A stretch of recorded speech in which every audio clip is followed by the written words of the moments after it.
7th of October with the southern communities.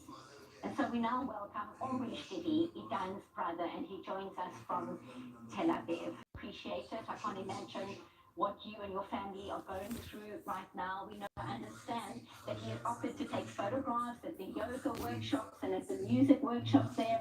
Tell us more. What is the last that you know of Idan on Saturday, the 7th of October?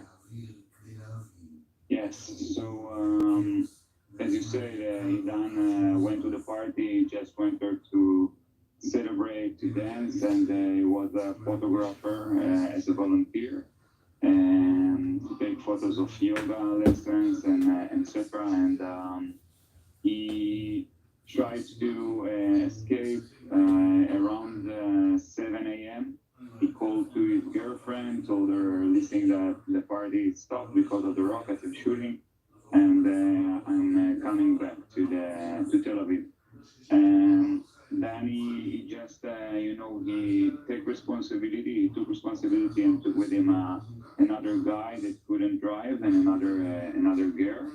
And he was from the first to go out and try to go to the north, like to back to Tel Aviv, but Hamas waited there and start shooting their car, and then he turned to the other side and drove around 4 kilometers from the exit of the party, and Hamas also waited there and shoot their car again. And this is the last location that we have from him, and like we saw the location through Find My iPhone, and after that we saw the car in that location. And so the army, the soldier found the car, and after a few days we got message from the parents of the two guys, the girl and the guy that he picked up and tried to say they are killed, they murdered by Hamas, and no sign to Idan.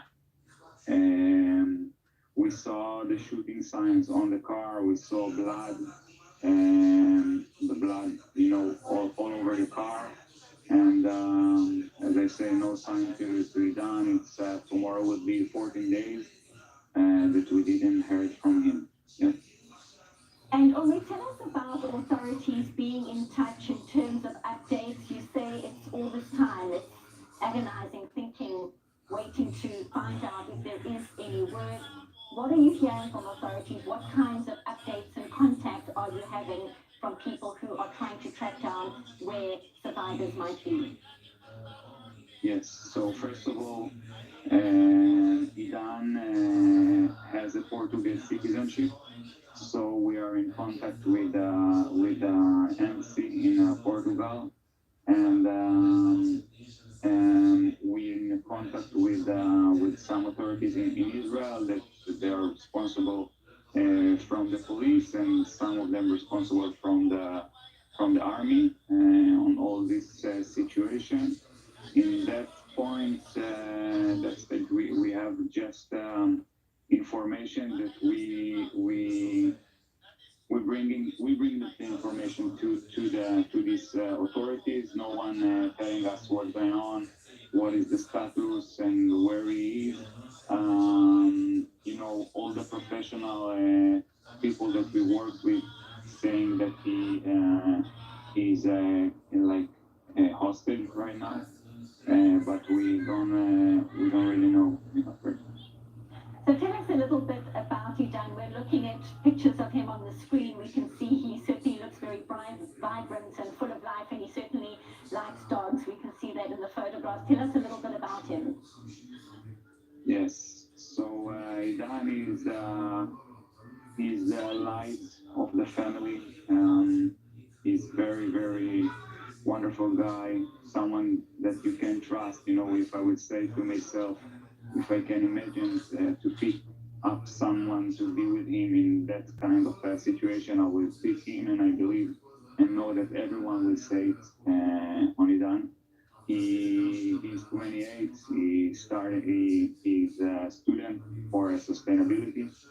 I just started a volunteer in an organization that helps for children in Africa, and he adopted a dog in the north, Arab village, like one week ago, 1 week before the October 7th. And he have a girlfriend, and they just found a place to like a home to move together after 6 months of searching. And yeah, he's a wonderful guy, a lot of friends, everyone love him, and yeah. Well, we so appreciate you sharing Idan's story, and we hope for good news. He's in our thoughts, his girlfriend is in our thoughts, you and your family are in our thoughts as well. Omri Shtivi, thank you very much for speaking to us. Our hearts are with you, and we hope for good news. Thank you. Heartbreak, and this is being felt by so many right now across the country.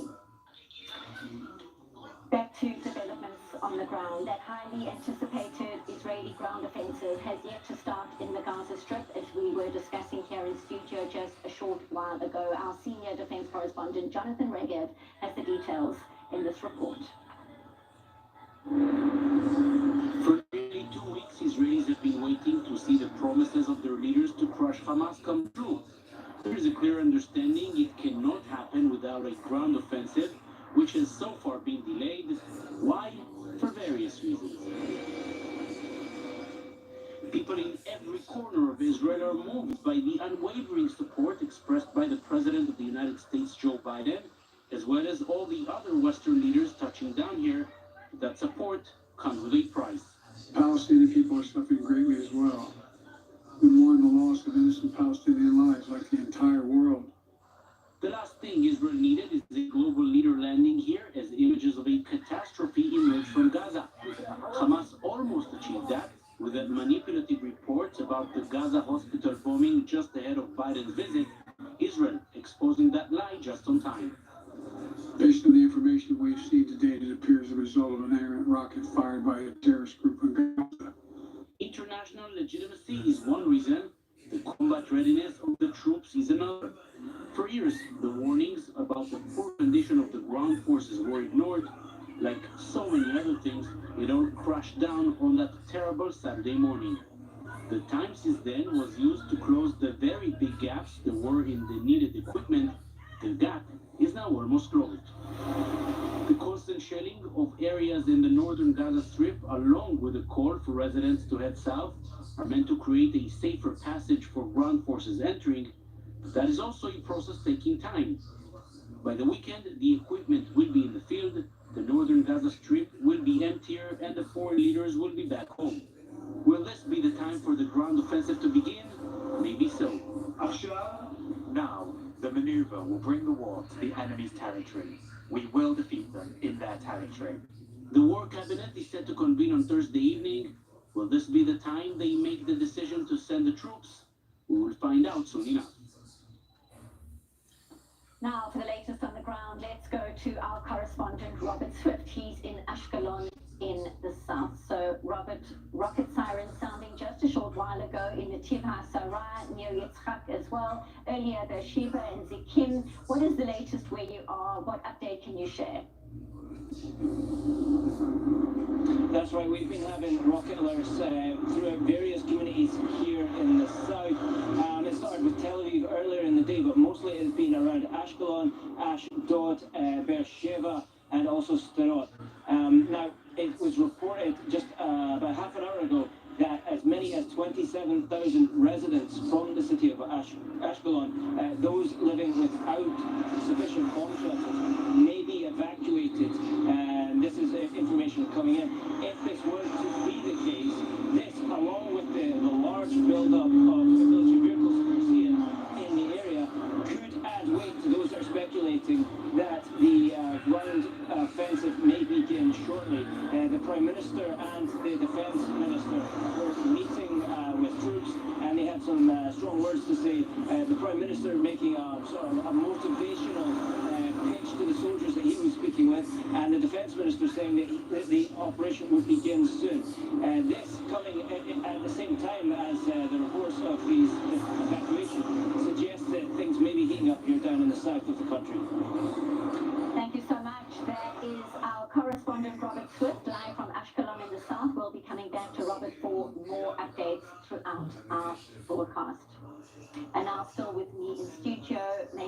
Army Reserve's Eitan Dangot. So I want to pick up on that heartbreaking story we just heard. Yet another family waiting for word on whether or not their relatives are okay, if they're being held captive in Gaza by the Hamas terror group, what their fate is, and they're still waiting. And we're hearing from the IDF earlier on in the day that there are 30 children of the 203 known people who are being held right now. What can you share about the efforts to try and get hostages home safely, and how they are impacted by this potential ground invasion, which is likely to be happening very soon? First of all, there is also, I think, almost number of approximately 20 elder people with the 30 children. You have already 50 that besides women and families, and the stories are tragic. When you listen to it on the press during the day, it's unbelievable. It's like coming under the establishment of Israel as a state, and now another interior Holocaust that it will be, I believe, in our memory for generations about this day. Now, concerning your question, I think that with this kind of kidnap or hostage that are kept by Hamas, first of all, unfortunately, we know how Hamas is treated them. Secondly, in tunnels, in some places that are not even for animals, sometimes they're putting these people, and also divide between them. The question whether they put children with their mothers, the elders with their people helping them in the treatment. It's a lot of questions. There are babies there. There are babies being held hostage by a terror organization. Mother with today I heard about the mother which was taken with her 3 children, and by under they were with 2 motorbikes. On the way, one of them cannot move, so we released the mother and 2 daughters, and the son was continued This is taken not to human behavior, Eitan. This is not human behavior. So what is the response? What is the response? The response should be, and as we declare, first of all, for the Israel future security and the continuity in living in this country, you have to destroy Hamas as a structure of the organization. We will not be able to call people to return to live around Gaza while from their window they will see Hamas post anymore. So it's also something that in Israel we have to do, but the results should be as it was declared on the moving. Secondly, concerning this kind of activities, I feel that the fact that there's some thousands who have another nationality, it's bring to a situation with the fact of babies, and the thing can bring opportunity of a first release of prisoners. And you ask me what Israel should demand. Israel should demand any humanitarian, what calls humanitarian, step towards Gaza, need from the Hamas to release and to move back. But it's not done on today when it was opening the gate in Rafah. Secondly, you should understand that there is under the radar secret intelligence working by special teams in Israel in order to identify, to find out places, to see what is going.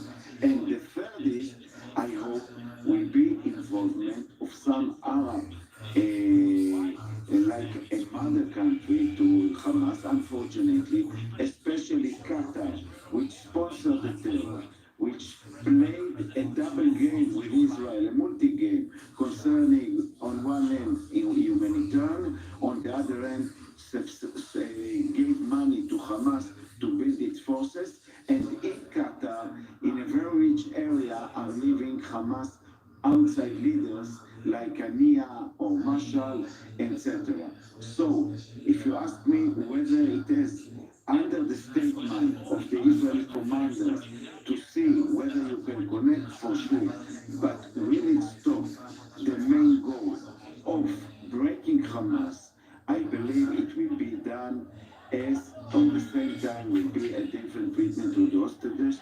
I'm not saying it as a declaration, but it's complicated, and we have to put in our mind that the release of these people are Israeli nations and civilians. Certainly, every single life here matters, and it is a priority for the safe return of those hostages. A heartbreaking situation, just devastating, hearing all these stories of people waiting for answers. Eitan God, thank you so much, as always, for being with us. Stay with us. We've got much more to discuss right now, but we're taking a very quick break. Our breaking news coverage continues in just 2 minutes. Stay tuned. Back in a bit. Making arrests and forwarding terror attacks together, which you bet Israeli police. Anyone who tries to challenge us in the West Bank will find a significant force ready to engage. At the same time, Just in the last few minutes, there's been some news coming out of AFP where Israel is at war. Making investment in Israel bonds is the most powerful and direct way to start with Israel. Visit israelbonds.com and invest now. Widely exaggerated by Hamas. This is something that Israel's been saying for some time. Now, I think the physical evidence that we've seen for many photographs of the scene.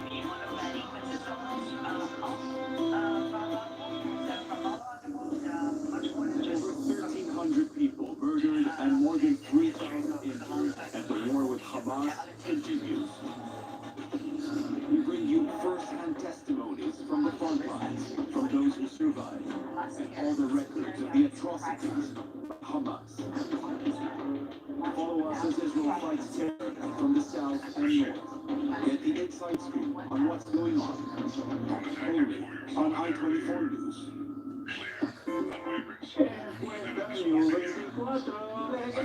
Quisiéramos saber desde dónde nos están viendo.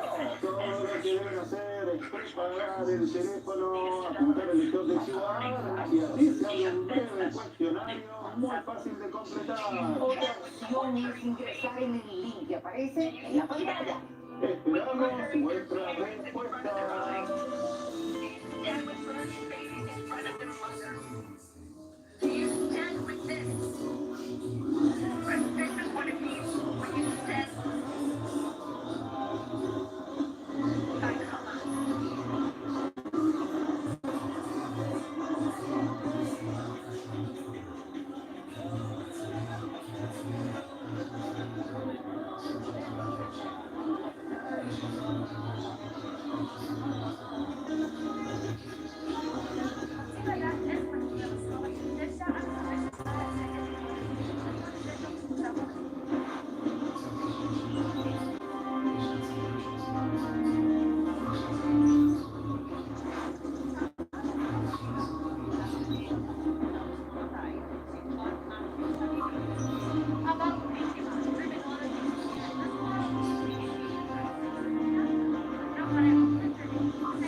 Our breaking news coverage continues. Thank you very much for staying with us. So Western leaders continue showing solidarity with Israel. British Prime Minister Rishi Sunak touching down in Tel Aviv earlier on Thursday, a day after President Joe Biden's blitz visit, an historic one during wartime. The British leader meeting today with Israeli Prime Minister Benjamin Netanyahu and President Isaac Herzog, expressing his horror over the Hamas terror attack.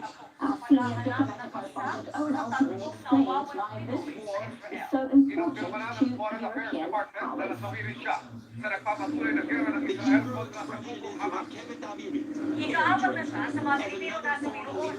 Halos 5,000 naman lahat ang patay sa loob na ng 12 araw. Nakatutok si Jonathan Andal. Another visit from a strong Western ally to show support. It is trying on. Above all, on his expressed my solidarity with the Israeli people. You have suffered an unspeakable, horrific act of terrorism. And I want you to know that the United Kingdom and I stand with you. Soon it will stay the night for a two-day visit, demonstrating not only a partnership with Israel and a desire to stop the war's expansion, but also a Britain taking its traditional geopolitical place beside the United States. Sunak, of course, is only the latest. Even before U.S. President Joe Biden, German Chancellor Olaf Scholz came to show his support. For post-Holocaust Germany, the relationship with Israel has added emotional meaning. We feel the terrible grief of all Israelis, parents, siblings, and children were killed in this barbaric attack. We share the unbearable worry of all those whose family members were taken from their everyday lives and brutally attacked. France has indicated that President Emmanuel Macron will also soon come to Israel, rounding out visits from Europe's three most powerful countries. As a group, Europe's powers have reason to get engaged. For them, this is a fight in a global frame, mobilizing in defense of a Western ally, to proclaim solidarity that echoes all the way to the front lines of eastern Ukraine, to show Russia that the West stands united globally for the security of Israel and of Europe itself. So for more, let's go to London. We bring in our UK correspondent, Jonathan Sattadati. Good to see you, Jonathan. So Rishi Sunak says the UK stands with Israel. He's reiterating that Hamas should be called terrorists. Talk us through the significance of this trip right now, one day after Joe Biden. The West is clearly standing together right now.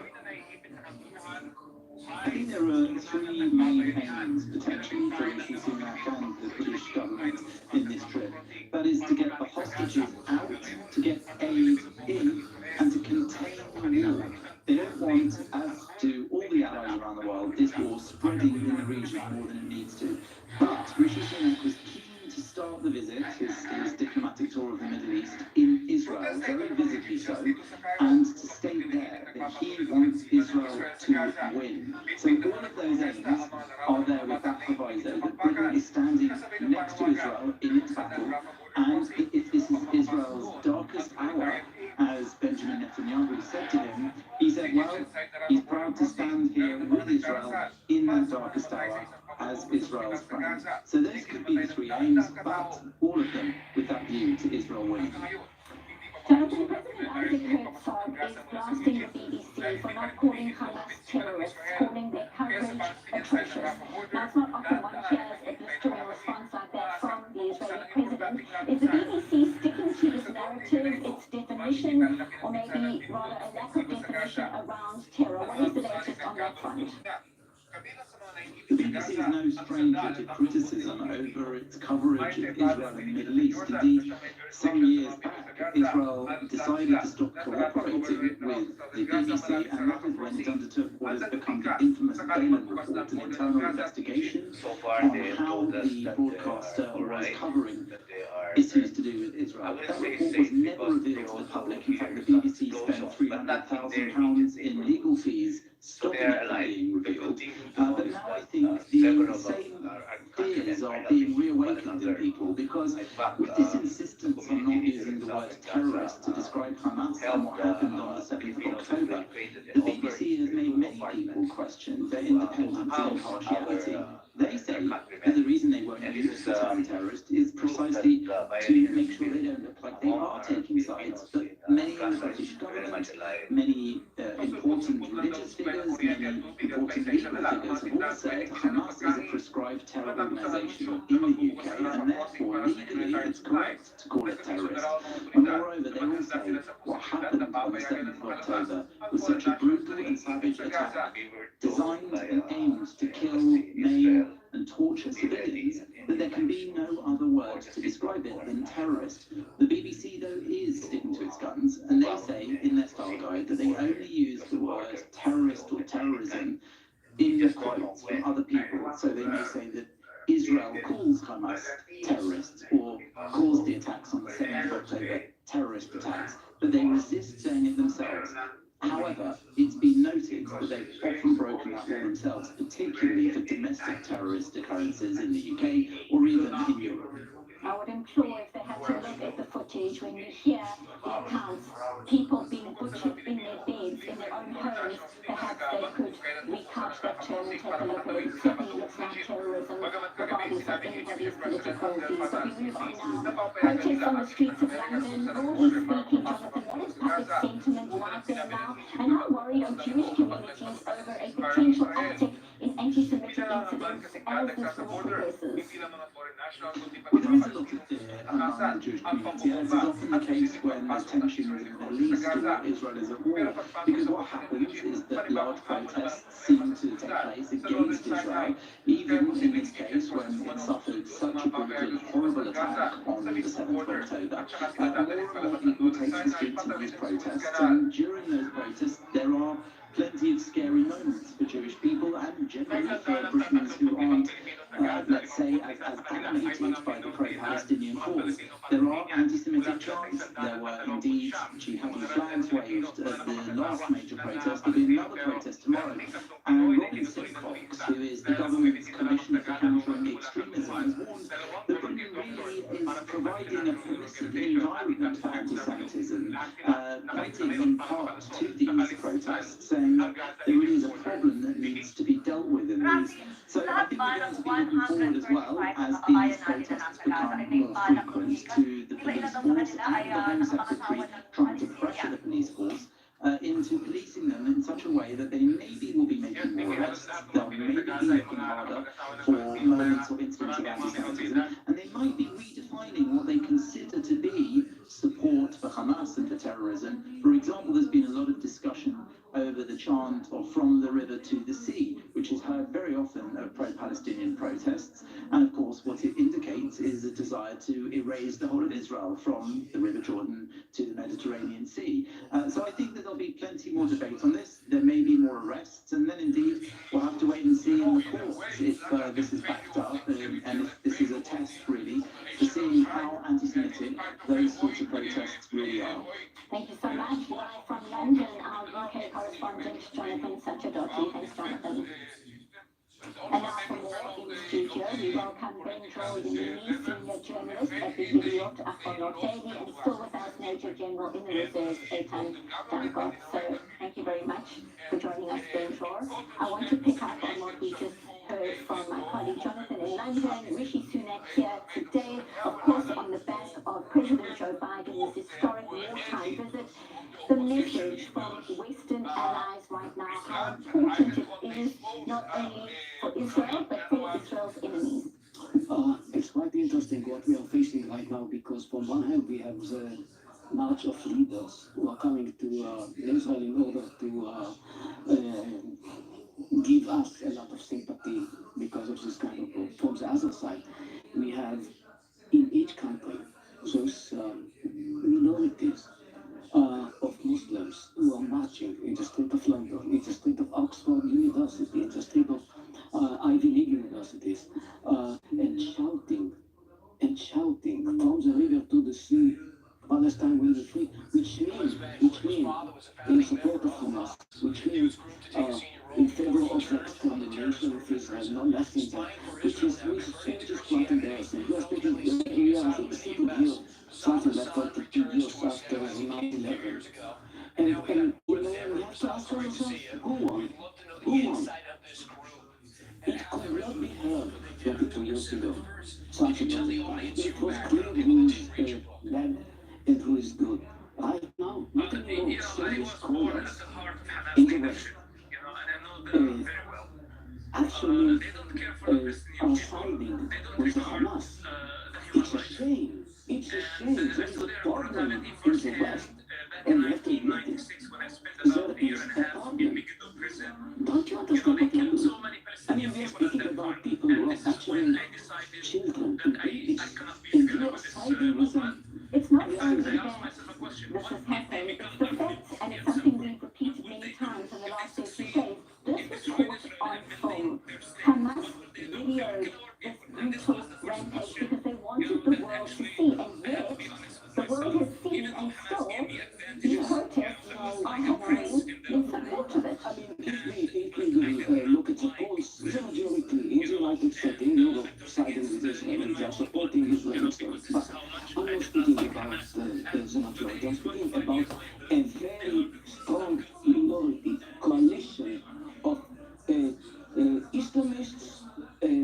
scholars. This is, it's called many times the Green Red Coalition. But it's a shame. I mean, they are gaining power. They are not becoming weaker. They are becoming powerful.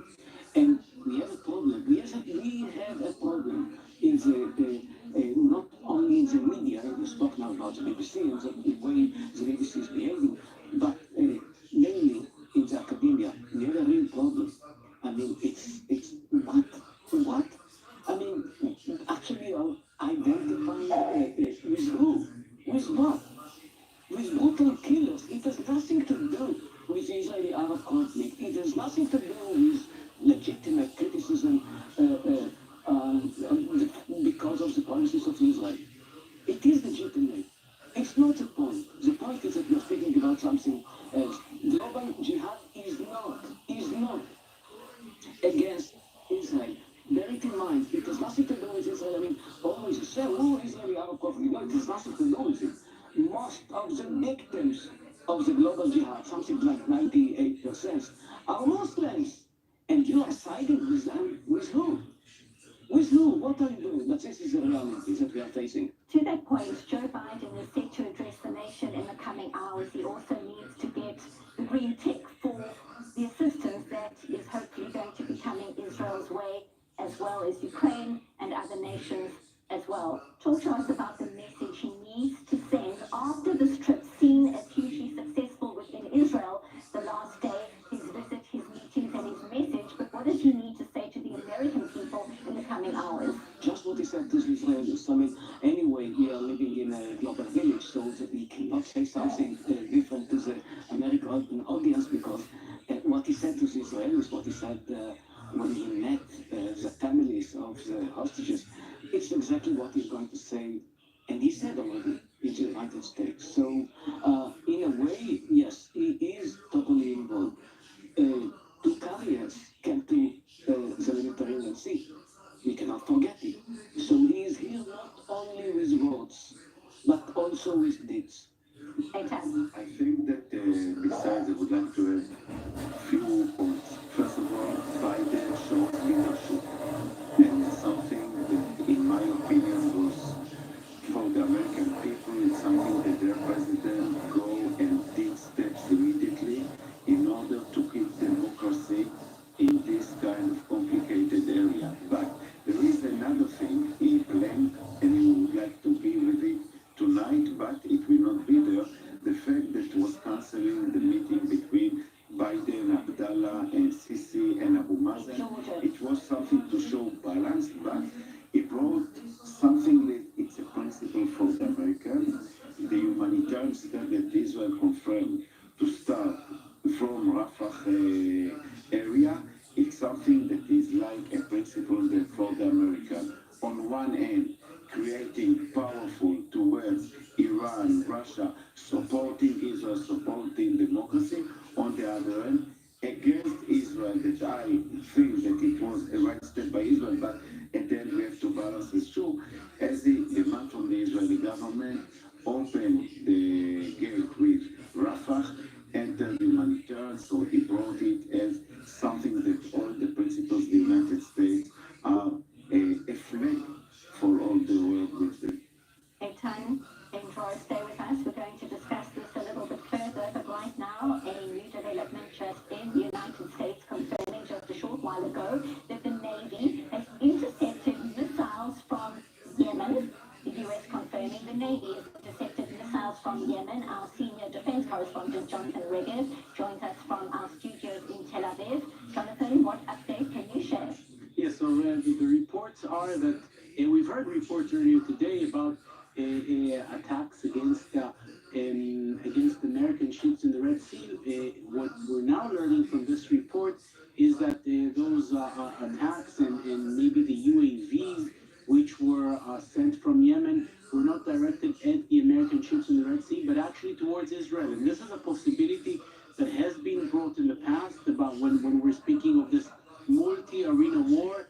It was not only Gaza, in Lebanon, or Syria, which are right on Israel's borders, but even places further away like Iraq or even Yemen. So the report states that possibly UAVs were sent from Iran. What was their destination? What was their target? This report doesn't conclude, but they were seen in the Red Sea heading north, of course, in the direction of Israel. Those UAVs and drones were brought down by American missiles from American ships sailing in the Red Sea, even perhaps possibly from Saudi territory. Saudi Arabia, of course, is a very long coast on the Red Sea. But there is a possibility, according to this report, a realistic possibility that drones, UAVs, maybe even possibly rockets, were fired from Yemen towards Israel. It is quite far, Yemen on the southern tip of the Red Sea.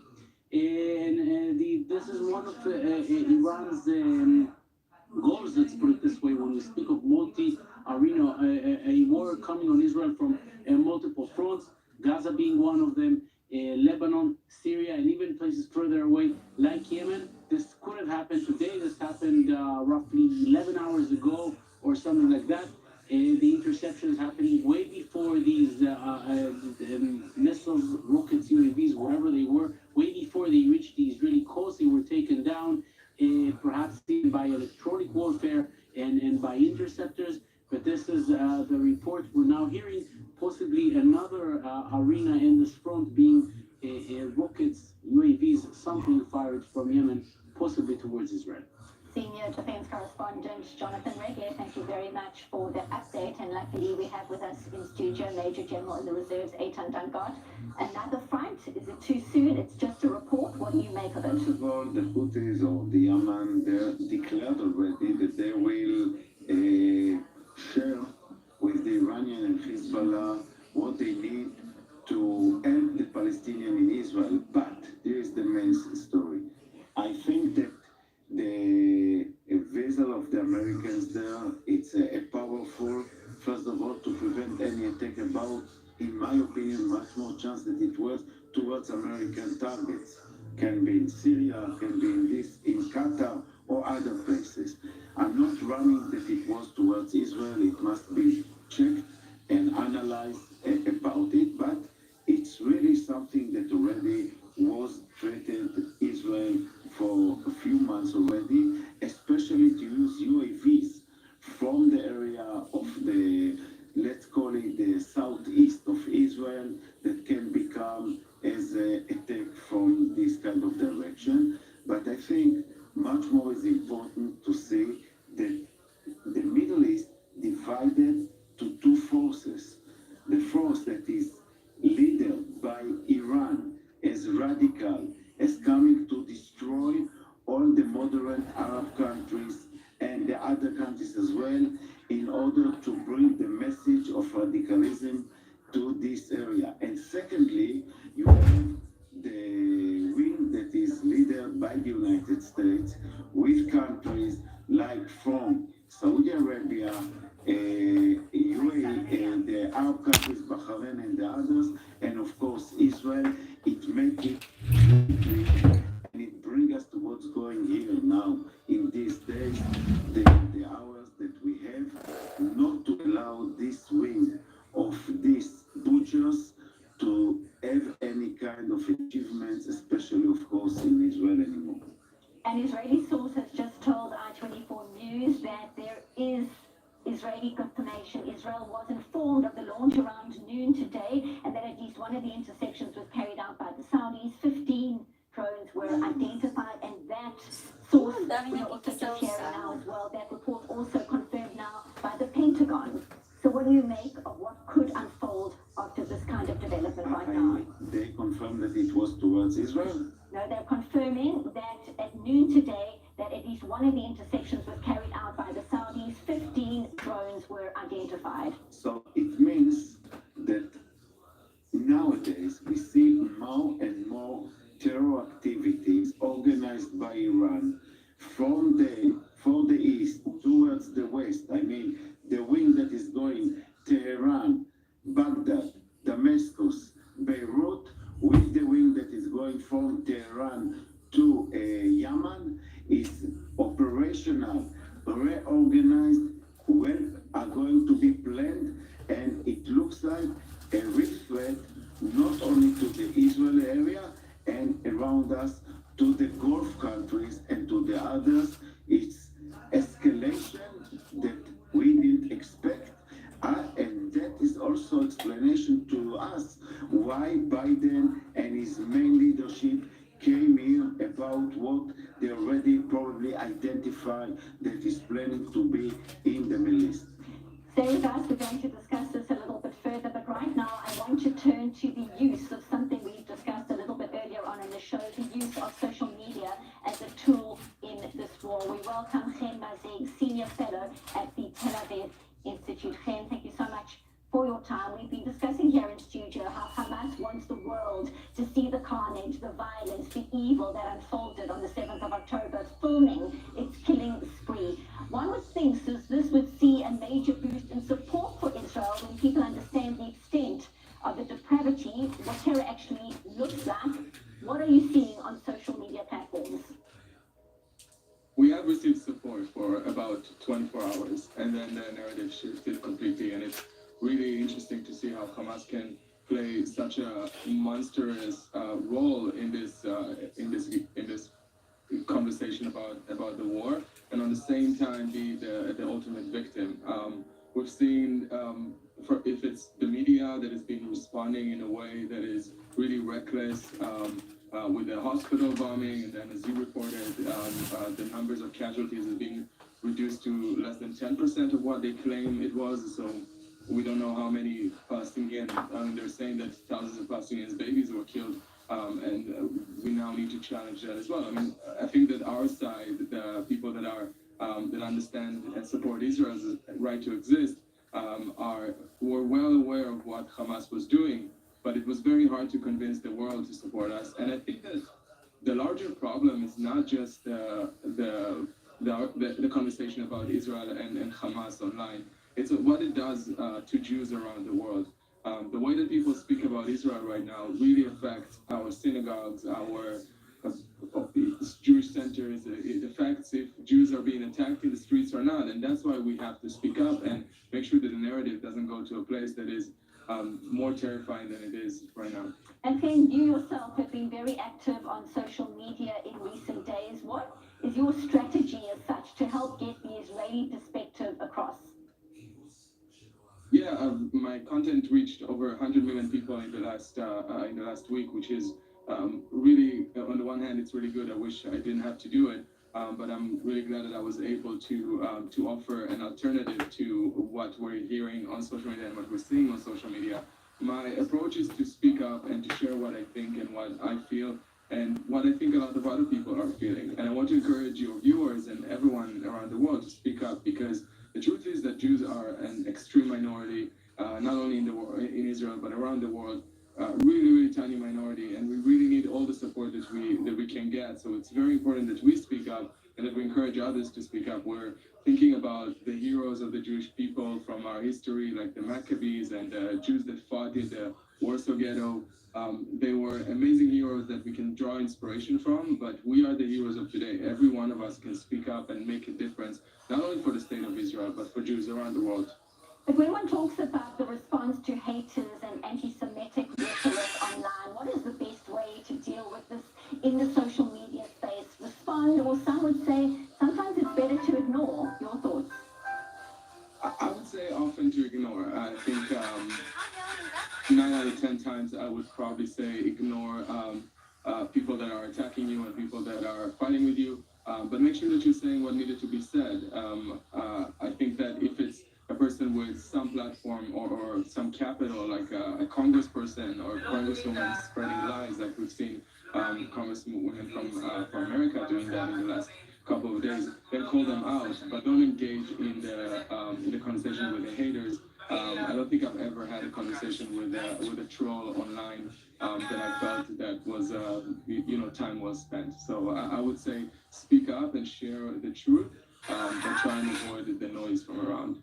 I've got about 30 seconds left. Are there enough high-profile personalities, celebrities, so-called influencers getting involved in the social media battle, so to speak, up against the Kanyis of the world? Very briefly. Absolutely. We have people like Deborah Messing and Amy Schumer and a lot of proud Jews out there, Jessica Seinfeld and Jerry Seinfeld have been speaking up. I think that it's really important, the last word, is that Jewish people remember that we can't be ashamed for speaking up for ourselves, and we can't be ashamed for mourning our deaths, and we can't be ashamed of demanding some kind of justice. Chen Marzig, Senior Fellow at the Tel Aviv Institute, thank you very much for speaking to us. Appreciate your time. Well, we're taking a quick break. Our breaking news coverage continues in just 2 minutes. Our team of panelists remains here in studio. Lots more to unpack. This is Breaking News Edition. Stay with us.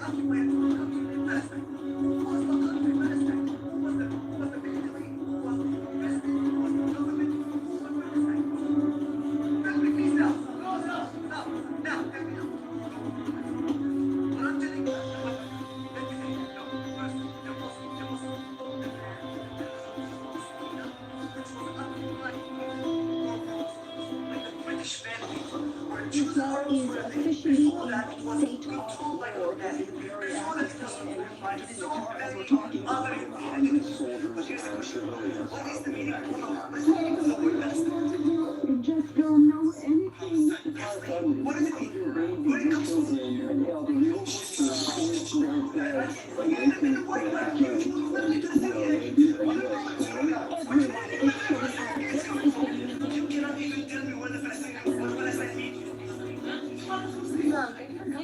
What is the meaning of Palestine?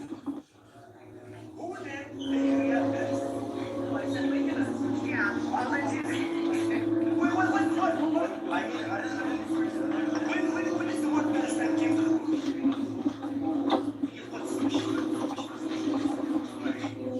Yusuf, thank you for joining us. Who was the first Palestinian president?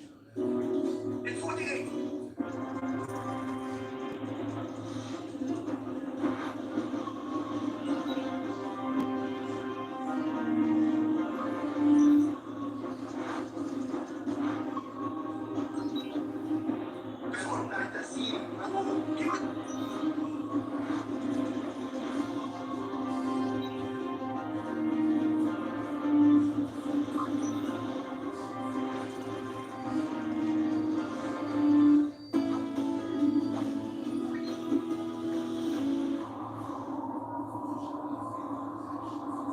Particular project with a gross capacity of 103.5 megawatt will be producing around 230 gigawatt hour of clean renewable energy per year.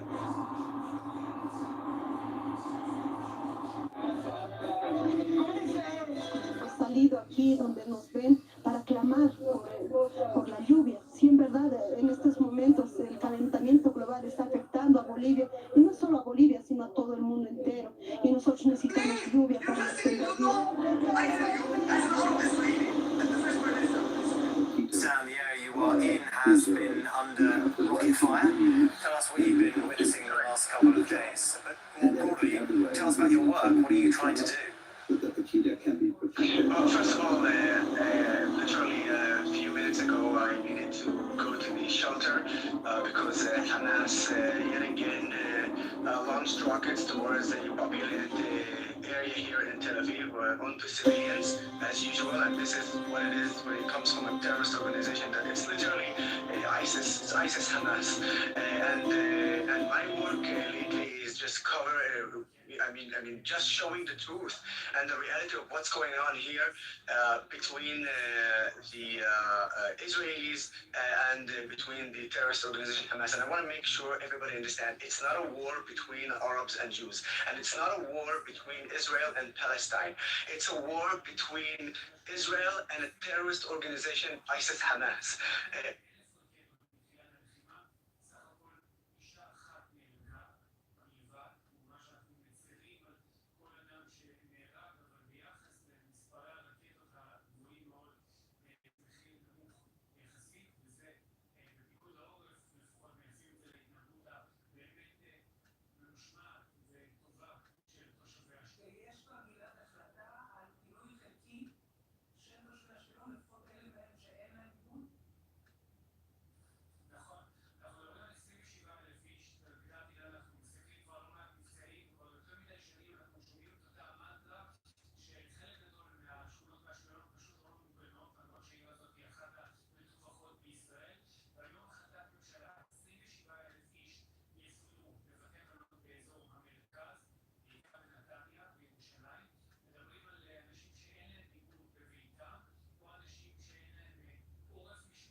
And unfortunately, in the last,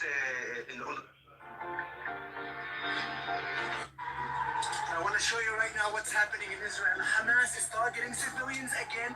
There is bombs right now. Everyone needs to take a shelter. This is right now my shelter. Do you understand? I am not safe, but this is the best option right now for me.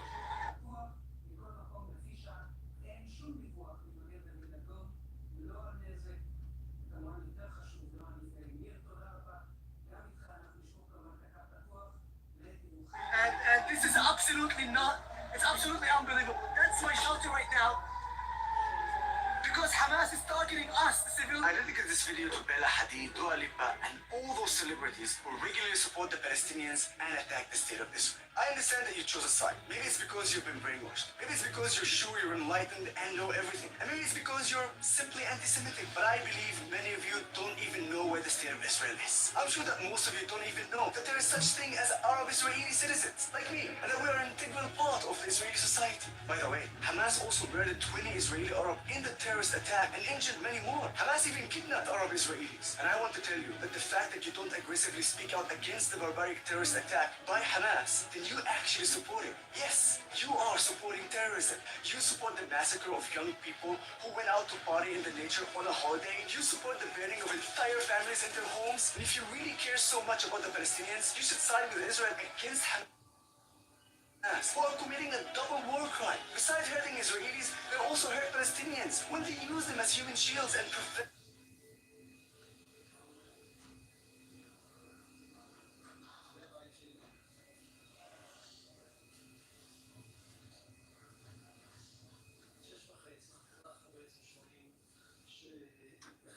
If you're just joining us now, it's breaking news, and there are rocket sirens sounding right now in Tel Aviv, and that might explain the short break that we had in this broadcast. Our control room had gone through to the shelter. Those rocket sirens sounding just moments ago in Tel Aviv, Holon, and Rishon LeZion. Those are indicating that rockets are heading towards those cities, but the Iron Dome, a missile defense system, very likely intercepting those rockets heading towards civilian cities once again. Still with me in studio, Benjor Yamini and Eitan Dangot. So let's start with what has just transpired right now. This isn't the first time you've been in studio here when rocket sirens have gone off while we were talking in studio. Third time, yeah, once, maybe I don't know what's happening. No, now listen, speaking about the ones coming from Yemen, it's very interesting because today, for the first time, it was Saudi prince, Turkey bin Faisal, that declared something very harsh against the Hamas. Before, at the beginning, they were a kind of balanced, condemning Night Caregivers in USA with Queen. for the first time, the Hamas, and they even criticized Israel because they were able to transfer the money from Qatar to the Gaza Strip, to the Hamas actually. So it is maybe because it did not happen now, because according to the news, if it's correct, what it is, that actually Saudi Arabia intercepted South Coast, it's like they are becoming involved in the war. Just think about the meaning of what we hear now, if it's true.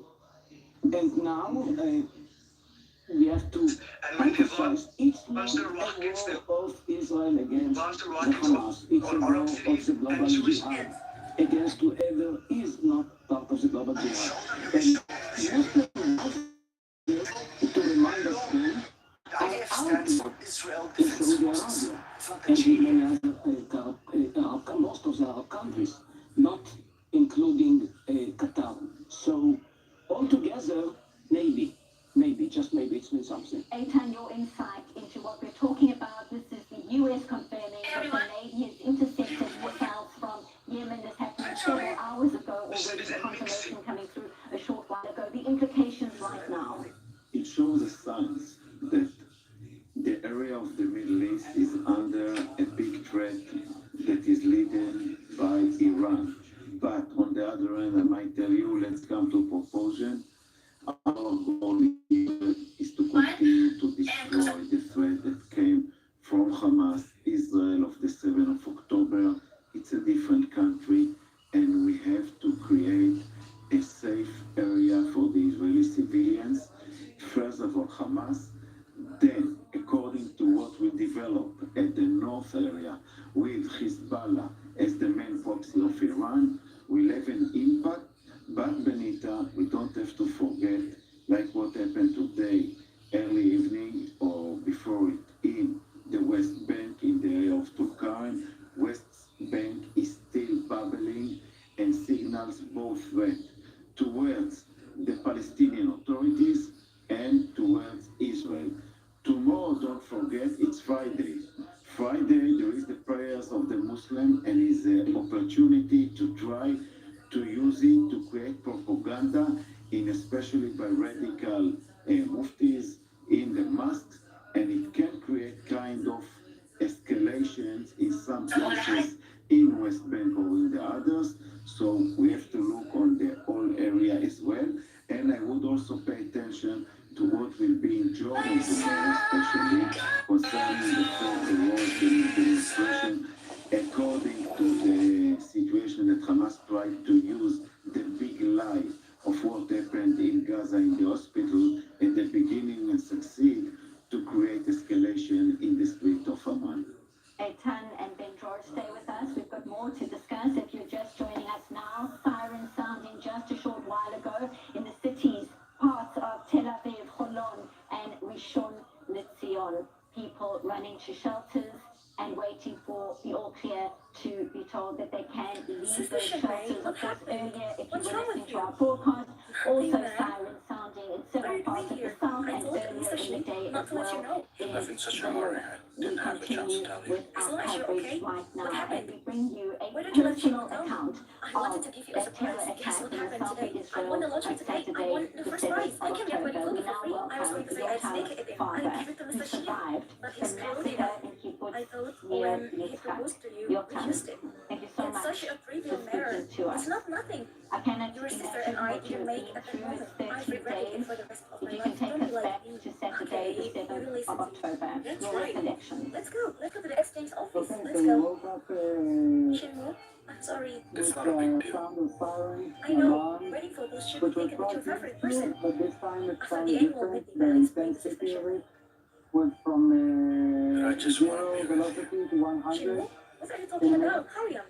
I'm coming. And very quickly we were told to get inside our security room and lock ourselves inside, which is I already have a question. out of After standard, reading out the of normal. coupon, we could take wedding photo. And SMS slowly possible? we can Please see wait. in the media what's going on next to us in a neighboring community.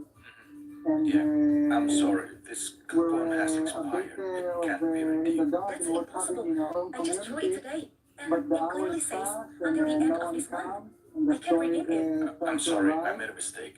And What we about all this the ticket? time There are rules and question regulations. ourselves, You where have to our go to the brand friends who store are and ask now for a price. protecting What us do you in mean the ask for a price? local community squad. Is it free? The whole day the It's question not rises free. and Look at we this. don't get I'm an not lying answer. to you. It's And really free. in Sufficiently. the Don't worry. Let me evening, see. of course, we pass a lot of It's time in really the free. security If it's room free, with two why small don't you take it for children us? and a dog, and with all the tension that Give it to me. What are you gonna do? occurred. I'll tell you the And truth. luckily we You can't redeem this managed to coupon keep at all. them calm, and Why not? luckily It's there not was like no we're one in cheating. our And local this event, neighborhood it's that also came and organized opened by the you. door Why can't you redeem it? because Because it's we already felt we were been not exchanged. protected. What? And the hours passed by, and at some point the army comes and secures the house, and we were evacuated from our own home to the the bodies.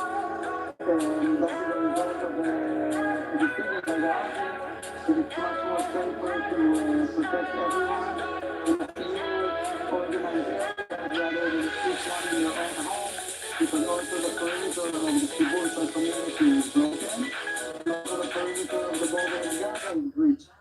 So it's much more efficient to protect us that way. And after around 12 hours in the I followed the instructions of the people above. This ticket has already been exchanged. I can't help it Are either. you an employee another of 24 Golden Age hours. Group? Yes. So what is your 100 boss? Who took people away in your right a to small shoot room wedding doing photos? Are you together, also an which employee is of a bit of a Golden Age relief Crew? because My we can boyfriend start is. It was sharing done. There our was a show of the feelings project department. and There's not your listen to the boss. experiences, So what are you and doing? we get to catch up Yeah, of course. what's For going on his extra. sister's wedding And for the photos kids, it's will much more definitely better be because beautiful, they have their thought-provoking. friends and it's much more relaxing than Mr. just Zoom, everyone how together would at you? that point. Is Your it the son, what did company you that tell the realizes to children? be You've product? got You don't 100 hurry people around. crammed When I into a jump ship, space. You know I that will terror definitely take attacks you are home. happening in the vicinity. Mr. What Zoom are is you so saying nice. to the younger Mr. people Zoom, of your I community ran at that into point? Fanchula again today. Okay, She so warned suddenly me, we you are have to kind help. of used to this Teach her a lesson. scenario. Stop Our messing around. community You know is that 4 may teach her a kilometers from the lesson. You border, want which means people that to know every that time I'm there is selling tension my and company's bombing, confidential we're products. evacuated within hours to usually to a hotel or some kind of organized place that the government is already used to take care of us. So all the time I promised my daughter, don't worry, after this it will be a long vacation. Don't take a penny from us. And how is the community doing right now? Talk to us about members living nearby you, your neighbors. Talk to us about where they are and how a community recovers after this unimaginable ordeal. Difficult for anyone to comprehend what you have been through. So my community in its heart has suffered the loss of the members of the local security How could I force possibly that want you to protected die? us with their bodies and souls.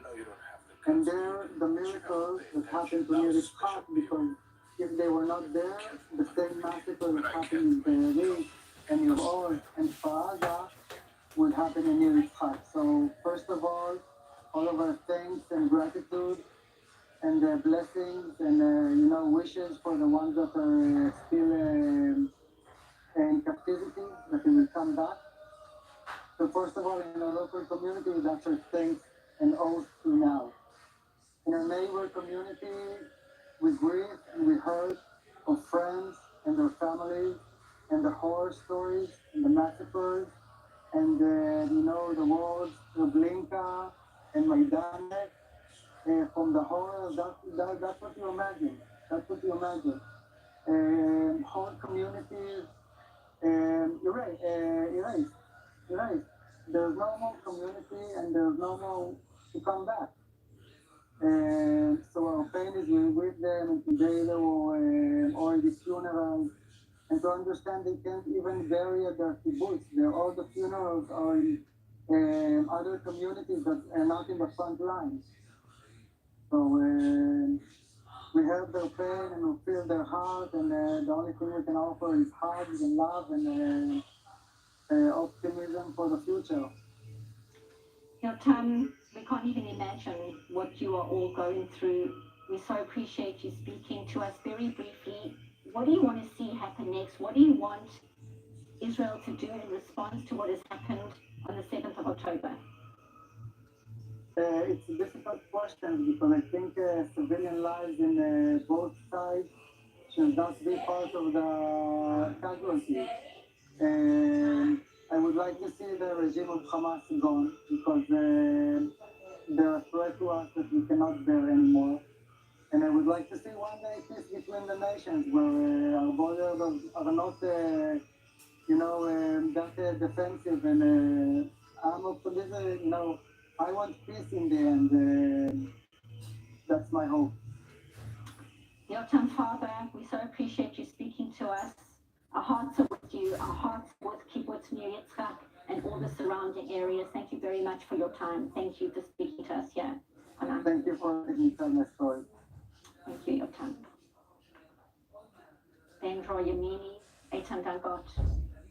These stories do not get easier to hear. The number of communities that have been shattered. Eitan, your thoughts?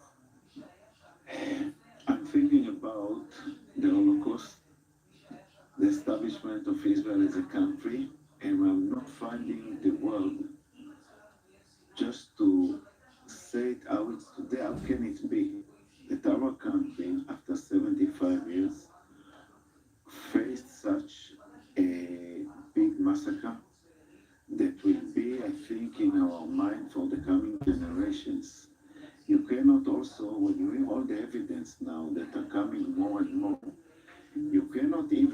imagine in your mind that something like this, and I'm a military guy, I faced some occasions and lost friends, but to hear what these people, each one of them is a hero, each one of them was fighting for his and family's life alone, and the enemy was human without any kind of anything that human being should have in his mind and his heart. And it's something that gives not only a red line, a double red line for us, for our future plans here in this country to change and to create a country which will fight, first of all, to defend ourselves. How can we ask these people to return back? As I think that I told you, to live back in this kibbutzim by opening their window and to see few hundred meters from the window again Hamas post. Should it be done? How can we live there while the generation that was lived under Hamas from 2007, age of young children till age of 30, is now coming to you and they are a part of this radicalism? It's something that gives us, first of all, to complete our goal, to complete our mission, to bury to bring our deads to their funerals, and to create a country which will supply, to apologize to these people who were at the front of Israel in the south and didn't succeed to get the defending of the IDF at this part, and that we will be checked later on for all the lessons that we have. And now the last point is the small babies, the small children, the elder people that are keeping with these human animals in Gaza without being released, families, and nowadays at the end you find that there is not a cabin of a family that was not almost damaged or destroyed, individual or half of them completely. And for the scale of this depravity is difficult 13 days later to even process, like we're just hearing right now. Two different accounts of just sheer terror and sheer pain for the young and for the old. A whole personal sense of security just shattered. You know, I paid a visit Friday, less than a week after, and the devastation and what I saw, it was not easy. It was not easy. And I thought about the very fact that immediately after the 9/11, so many headlines saying something like, the world is going to change. Nothing is going to be the same. And we have to be very cautious because we say it now again. We say it. It's not going to be the same vis-a-vis the Hamas, vis-a-vis. Now we have to learn from the mistakes, and there were many mistakes of the West, because the jihad, the extreme Muslims, I mean, they are stronger now. They are stronger. So how not to repeat the mistakes of the free world from one hand? From the other hand, the free world should bear in mind that Israel is now in the front, but Israel is actually not representing only the West. Israel is representing in this battle also a lot of Muslims who are victims of this global jihad. So we are not alone. We don't have to be alone. And this march of leaders that are coming to Israel, I hope they do understand that they have a problem, and we have a problem in their own states, because we see the demonstration, we see what is going on in the universities in the United States, we see what is happening in the streets of London when people support this kind of massacre, the new Nazis actually, and we have to call them by their name. We see it, and we have to learn. The West failed, the free world failed. We cannot allow ourselves to fail again. Benjoy Amini, Eitan and God, thank you both so much. We look to a time of change, we look to a time of resilience, and we look to a time of healing, but no doubt it's certainly going to take a very, very long time. We so appreciate you both being here in studio. And right now, I want to welcome from Herzliya here in Israel, Paul Chani from London, a company director. Paul, you were born here in Israel, I understand, but living in the UK for 2 decades. You heard the war had broken out, you were in London, and I hear you went to Heathrow Airport. Why? Well, actually, I was born in South Africa, but yes, I lived in Israel for many years, and I served as an officer in the Shipyard about 30 years ago, and moved to London, but felt I needed to be here right now. Why did you need to be here right now? There are a few reasons, few major reasons. Number one, it's time for not just Israelis, but Jews around the world to unite. We've had a struggle for the last 8-9 months of total separation and infighting between Jews. And now it's time to unite. So what better way to unite than to come here? Number two, we owe a huge, not just apology, but responsibility to all those that have been affected in this war, all those Israelis and Jews that were murdered, enslaved, and kidnapped and missing. It's our responsibility. We let them down. We cannot do that again. And finally, I have to set an example to my children. When I teach them never again, well, this is never again. So we need to be here to make sure that those lessons are taught, not just to Israeli children, but to all Jewish children around the world. They know this is never again. I'm here to make sure they learn that example. So how did your family respond when they heard that you were getting on a plane from London and coming here to a war zone? Well, they weren't happy, as you can imagine. It was difficult for them to understand. My wife felt she's slightly disconnected, lives in London her whole life, and my children have lived in London their whole lives, and they haven't been brought up like Israeli children, knowing that their fathers, their brothers, and they themselves and sisters are going to serve in the Israeli army. That's a way of life in Israel. It's not a way of life overseas. So it's very hard for them to process that and understand that. And that's why it was so important for you to make that personal example, to help them understand. Now you're involved in this. Now you have a part to say in what happens, because your father's going, and now you'll sit up and take notice. But they weren't happy at all. But they understand, and they are fully supportive. So give us an understanding, what kind of role can you be playing right now? The war is in day 13. We're hearing here in studio that this is likely to last for a long period, an intense period as well. What kind of role are you hoping to play here realistically? I want to be a help, not a hindrance. So I've presented myself to the army to say, allow me to come back and serve in any position, in any role, anywhere in the country. It's for you to decide where you want me. I'm happy to serve in any way and to help. So I have been allowed to return back to reserve duty within the army. I'm just awaiting final orders to find out where they want to use me. I have built up certainly a huge amount of other skills since I've left the army, and I'm keen to use them and help where I can.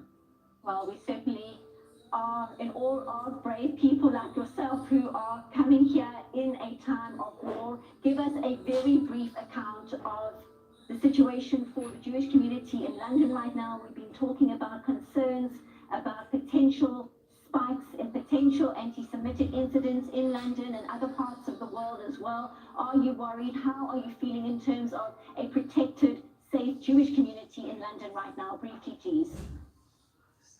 We are very lucky to live in a safe democracy where the UK gives us full protection and support to live as a democracy, to live freely as a minority, but we are in danger. As I reminded my children, not a single Muslim, Arab, or other minority in Israel is unsafe at the moment from anyone.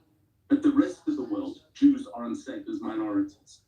Live from Herzliya, Paul Chani, thank you very much for speaking to us. Be safe and all the best. Thank you very much, Paul. Thank you. And that is where we end this breaking news edition. Thank you very much for staying with us. I'm Benita Levine in Tel Aviv. Our coverage continues. This is I-24 News Breaking News Edition.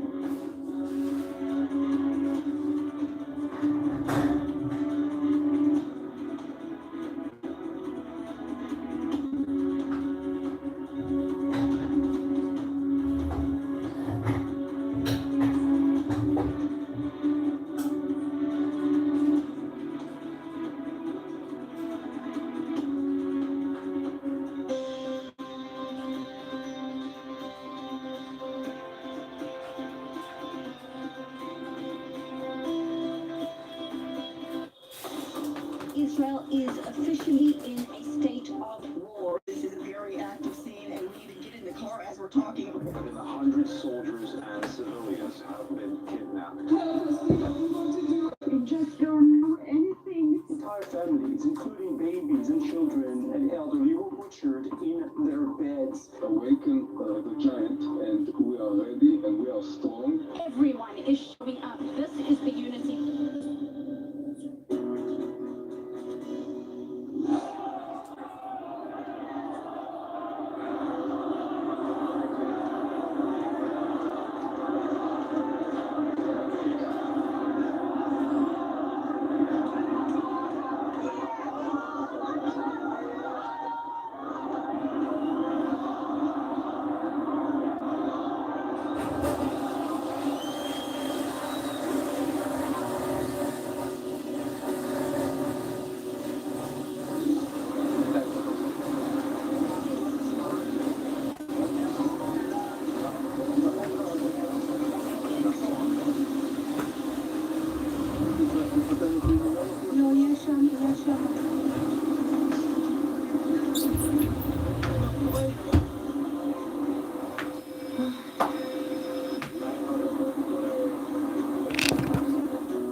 By Jonathan Dekochen, the father of Sagi Dekochen, who is missing. I'm not even going to begin to ask you how your family's doing because I can't begin to imagine the unfathomable pain and devastation all of you must be going through. But I would like you to tell us a little bit about your son and how you found out that he was missing. Well, first, thank you for having me. The two beautiful little girls, aged 3 and 6, and his wife is now 7 months pregnant. He is brought up on divorce with the rest of my children. He was a year old, and our divorce, like so many border communities, was attacked on October 7th, early in the morning. He was one of the first people to spot the infiltration and alerted our civilian security team and the rest of the community to go into bomb shelters. We have attached bomb shelters, all communities around Gaza. And then he and the other men on the security team began to engage the terrorists. What civilians saw at the time, it took a little while to ascertain, was that the few that the 10 or so terrorists that we first saw were actually part of a group, at least 170 are well-trained terrorists that came to rampage through our neighborhoods alone. And over the course of the next 2 hours,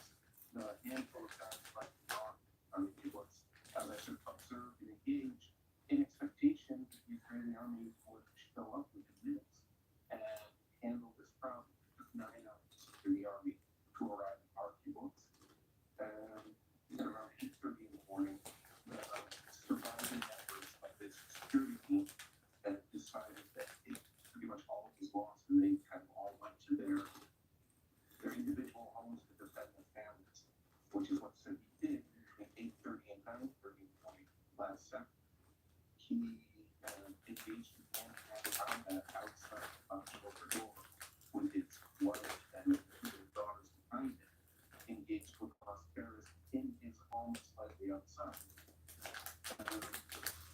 That went on for about an hour, and all contact was lost with the city, as contact was lost with all members of the security team by that time. By the time the Israeli army swept through the kibbutz 9 hours later, there were many, many dozens of people on the kibbutz, including Sagi, who were absolutely there at the moment of attack, who were missing. They were not in the scene, but rather they were missing. Some were seen being taken hostage. Others were seen on Hamas-generated clips, video clips, posted on Hamas social media websites. But there are many dozens who neither this nor that were identified, but we know for absolute certainty that they are Hamas custody.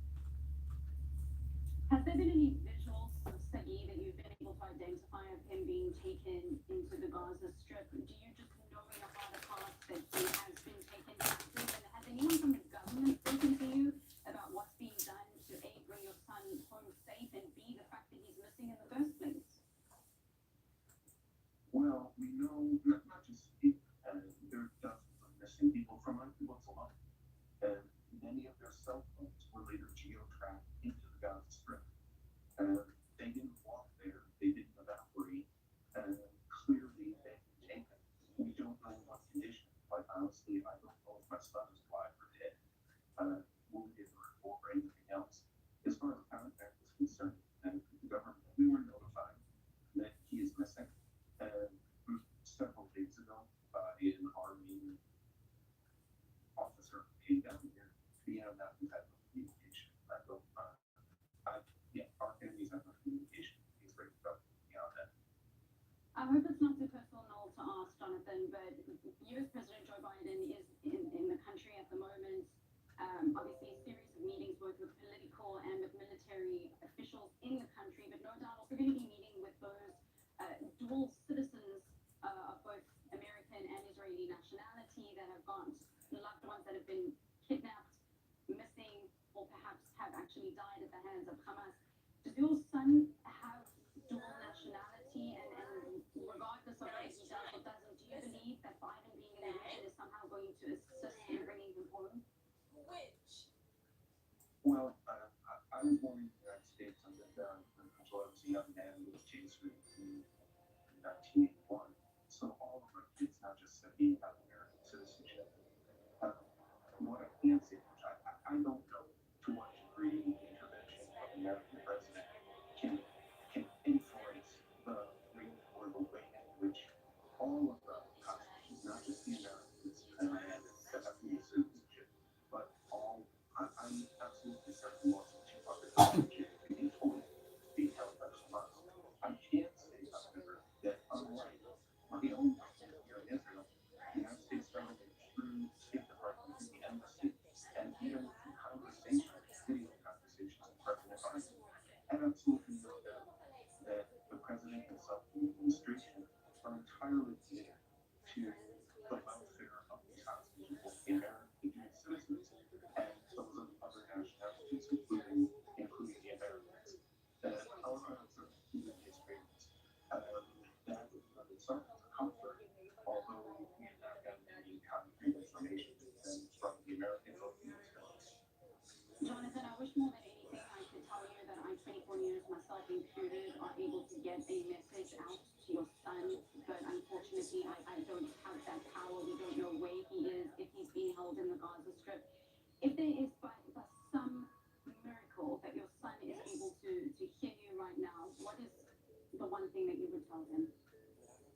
Well, I know my son is in the Gaza Strip. That's not a question. And I wish he was not a question. There are dozens of people that didn't go anywhere. They didn't go for a walk out in the fields. These missing people were taken in some condition by Hamas in the Gaza Strip. What I would tell my son if he could see this is that we will get you out. We will get you out. We're going to turn heaven and earth over twice, and we will find a way to get you and all of the other hostages, the dozens from our kibbutz alone, and all of that will get you home. Jonathan, I just want to clarify, by no means that I need to offend you by insinuating that your son was not in the Gaza Strip. I think what I meant to put out was we don't know necessarily where in the Gaza Strip he's being held, or whether or not he's being held by Hamas terror organization underground, on top of ground, or whether it's by some of these civilians that have actually taken a lot of the hostages into their own homes. I also want to thank you very much for taking the time to come onto I-24 News and to speak to us about a topic that is just gut-wrenching, to say the very least. Well, I thank you for your concern. And we want now to take a listen to yet another dramatic reporting from the Nova Music Festival, the same one where Lilia Shem was at. To the minute in which a young couple, Eden Zakaria and Operation, came together with their friend Biznat, tried to call for help from the police or emergency services with non-stop gunfire in the background. Biznat was injured but survived. Eden and Ofer, still a citizen missing.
Thank you for your sympathy. It's very, very difficult.